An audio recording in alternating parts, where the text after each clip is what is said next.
Dit gaan om rand en sent. As jy effektief van die veld af 'n kalf kan speen, wat beteken is lae insetkostes, want die ma het die werk gedoen. Hoe swaarder hy is, hoe meer rand per kilo kry jy. Soos meer geld in jou sak.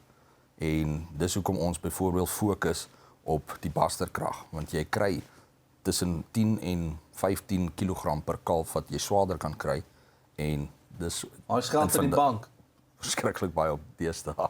Hoor jy so, maar dit klink vir my dat meeste van die besluite wat jy gemaak het, is nie net genetika besluite en natuurlik veerkragtigheid in die area waar jy is nie, maar dit is finansiële besluite.